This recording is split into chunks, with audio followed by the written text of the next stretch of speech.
Hey traders, this is Ron Haight. Happy Sunday. Hope you guys are having a fantastic weekend and happy holidays to you and your families. As always, nothing in this presentation shall constitute a recommendation to buy or sell any security. Trading stocks and options involves risk, and specific financial issues should always be addressed with your financial advisor. All right, here is a daily chart of the Dow ETF, the diamonds. Pretty much across the board, it was not a good day on Friday for being long equities. The Dow closed down and even broke these previous lows here. And that puts this potentially this little bit of a swing low that was tested back on December 10th when we had that little bit of a hammer right there. That's 240, 150 points lower, but this is the real support level, 235, which is about 600 plus points lower, down into maybe 232, which is as much as 900 points lower. If I do zoom in here, you can see we gapped down. We even opened below the closing price on 1210. So that quickly was over, and then it just sold into the end of the day. Volume wasn't huge, but price matters, and we just took out those lows. So again, those are your downside targets there and there. And then if this area fails to hold, holy moly, things could get ugly. Take a looking at the SPY, which I have a bullish position in. And just keep in mind, I get questions on that. What does that mean? I can always use short call against it. I can always use a long put with it. I can make it a synthetic color trade. There's a lot of different things that I could do when I'm bullish on something that I can augment that and not be open to just a stock continually dropping. So always keep that in mind. It's always, what is the long-term goal with that position? All right, so back to the SPY. You can see I have this box drawn in here, right? That was in there for literally almost 2 months now since we started breaking down. The lower side of that's around 255. That would be ballpark 500 S&P points lower, or $5 on the spiders. Similar to the Dow, if I zoom in here, we gapped below the closing price on 1210, which was that hammer. I did say don't trust those hammers as much as I would want to trust a hammer at a spike down low or capitulation low. Hammers at support just are not as valid, and here's another perfect example so far. That I call those rubber hammers. It did not have the same force. If we take a look at the let's actually go to the Qs. QQQ, it has not taken out the lows. However, the November 20th low did take out the previous low. So the NASDAQ already had put in lower lows.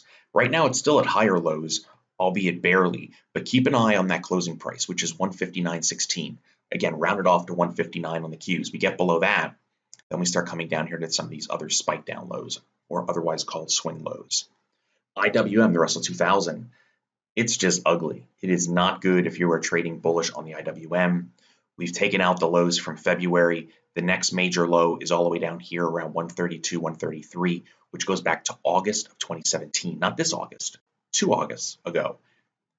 Volume pretty decent at 24 million shares. Here is MDY. They've also taken out the previous lows. Their target is down there, call it 304.5-ish, 305 in that area. Still about 11 points lower, not looking good for the small caps or the mid caps. Now, if I go to the VIX, $VIX, notice what it didn't do. You would think the market getting thrown under the bus a little bit, this thing would have been ripping higher, right? S&P down, VIX higher. It barely went higher. This thing is still coiling. So that looks possibly two ways. One, here's the spike. This could be the flagpole, and this is one big elongated flag, right? Waiting for a massive spike up on really bad news in the market that might surprise the market. Or this thing just can't get out of its own way, and it's actually a bullish divergence, the fact that the VIX is not ripping higher while the markets are selling to new near-term lows, right? So there is that divergence right now, but I would not want to bet my life on it. You know what I mean? One way or the other. The bottom line is, if I use the SPY, we have broken down. We're pushing lower. The bears get the edge in the daily charts, and support is still a couple percent away. It is not right. We're not at a support level yet. I do think 255 would be the big target here on the SPY. Now, looking at some other ETFs here really quickly, how about the XLF? This is the financials. We've broken the previous lows all last week, Monday right through Friday. We only had one up day, and that was barely up. Where's the next support level on XLF? The banks. That little bit of a swing low around 23.5. There's 70, 80 cents lower, and then it's down here. The big support's just over 22, maybe call it 22.5. That is almost 10% lower. Yikes. And how about IYT, the transports? This past week, they took out the previous lows. Their next swing low is a little one around 170, 170 period, about $1.83 lower, but then there's better support down around 160. Again, it's still a distance away. So also USO, here's oil. Remember how we talked about this just having a really bad losing streak, and we saw a bullish engulfing back here on Thursday? There's been no follow through. So we've had the reds beating the blacks here. Reds are down days, blacks are up days. We finally get a nice spike here, but there's zero follow through. So we're still watching the 20-day EMA in red on USO. And if you're wondering, hey, is money running into gold? We're getting our very weak bounce here. Remember, gold doesn't turn seasonally bullish until, frankly, the last week of December and really into the first week of January. And that's so important to understand that, the money, it's not necessarily coming out of the stock market and just rip-roaring into bonds. Yeah, bonds have rallied a little bit. That's not very much if, quote, equities have truly topped. They're not running into gold as a fear trade.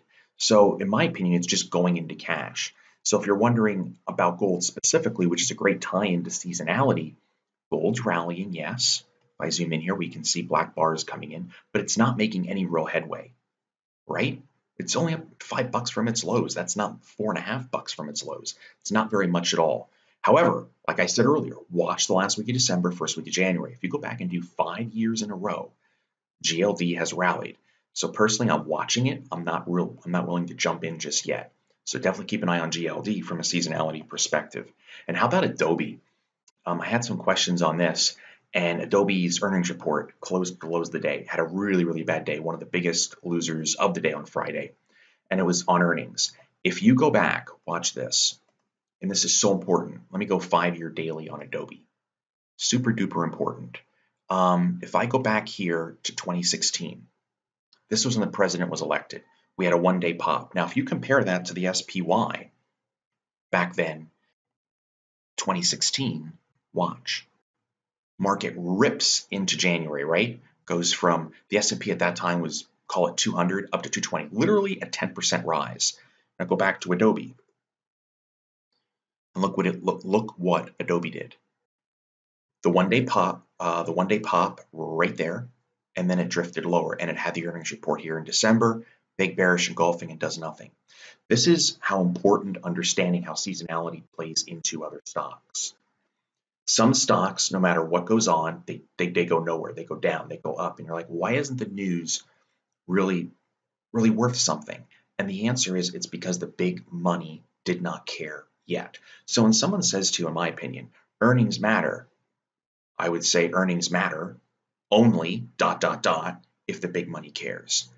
And even during an election, right here, this stock goes down. Imagine picking the one stock that didn't go up when the new president was elected. And then look what happens.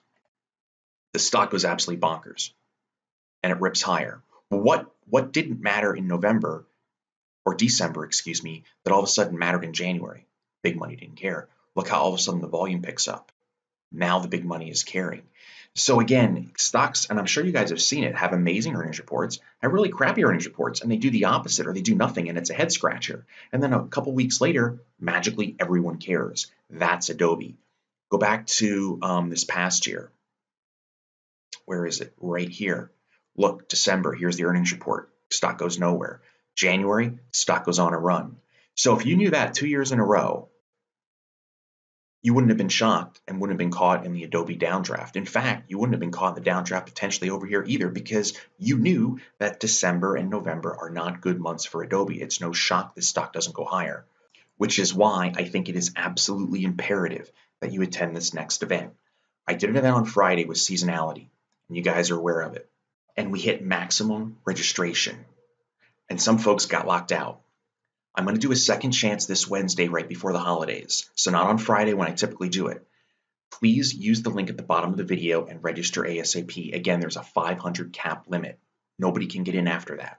So it's this Wednesday, noon Eastern, 9 a.m. Pacific. I'm going to give you the top 10 proven bullish and bearish stocks. I'm not recording it. You got to be there live.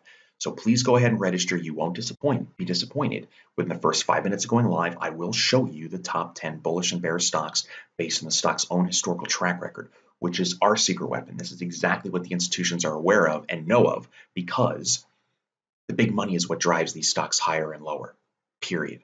So make sure you register for that, and then you won't be shocked and say, hey, why did Adobe trend lower again? Well, guess what? If you had access to financial, You would have known that and you wouldn't have been surprised. It could have been a big capital saver on Friday. All right, let's take a look at a couple other stocks here really quick. I got some questions on Apple. Zoom in here. It's still coming down. Remember, the blue line is the 8-day EMA in this one. We really can't stay above it much at all. I would still want to see the 20-day broken, which is the red line. Facebook, it's doing a really nice face plant here of late, but the last couple days it's rallied. There was news out reportedly this weekend that now there's millions of users that had their personal pictures exposed that were not supposed to be exposed and released to other people. They were supposed to be private pictures that you only share with people you want to share with. If that is true, that's not going to be good for them either. These guys just keep doing more and more not cool stuff, but regardless, what's the trend? I would still say watch the orange line. We get above that 50-day, that is an institutional moving average. The next resistance point's the 200. But let's see if that reported data share has a negative impact on the stock this weekend. And here is Amazon. Remember I showed you guys, if I zoom in closer, I drew this pennant. We broke out of the pennant target on Amazon. I'm going to go right down there around 1,500, still about 90 plus points lower. And here's a stock that really got creamed. Here's Johnson & Johnson, and that had a negative impact on the markets. You do see they have earnings coming up, but it's still a month and a week away. But check this out. Allegedly, which the company is denying, there was asbestos in the baby powder or something, but they knew about it for way longer than apparently what was supposed to be. I didn't read the full report. I'm just highlighting it for you guys because I was doing my research and I saw Johnson & Johnson was down. So went to Yahoo Finance, did some looking, and I saw holy macaroni. This stock went from the previous day, 147.84, tagged 130, even broke the 200-day. Right now, when I see stocks that have incredible uncertainty, I prefer personally thinking about collar trades, considering collar trades, because you don't know how it's going to shake out. If there was some bad stuff that was done here, I mean, stocks do stop at zero. I'm not saying Johnson & Johnson goes bankrupt, but my point is the unknown is what the stock market hates. And right now there could be unknown on Johnson & Johnson. So it did get creamed on Friday.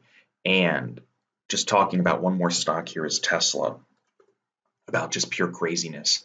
5-year daily chart, Tesla's challenging the all-time highs. But keep in mind, all it takes is one tweet and so forth from Musk, and this thing goes bonkers. And all we're doing is this big, massive range. If the stock does break out over those closing highs back on August 7th, that would be a technical breakout, but it's not like Apple breaking out, in my opinion, or Google or Amazon. This stock is sort of a loose cannon. So just be aware of that. It's probably going to get some headlines this week if, in fact, it does break out to new all-time highs on a closing basis. But again, I would just say caution is warranted. And don't forget to grab your spot at Wednesday's event. The link is right below the video. On Friday, the response was fantastic. It was over the top awesome. And we hit maximum attendance. Folks got locked out. Let me show you the power of what the big money does. If you ever bought those stocks like Adobe in November and December and was a head scratcher and the company had earnings and everybody was poo-pooing on it, and then magically a couple weeks later or even days later, the stock starts ripping higher and you're left wondering, man, what did I miss? This is why you need to be at this event. You wouldn't have been surprised by Adobe's drop. So again, grab that link, register ASAP. I look forward to seeing you Wednesday. I wish you and your families a wonderful holiday season. Take care.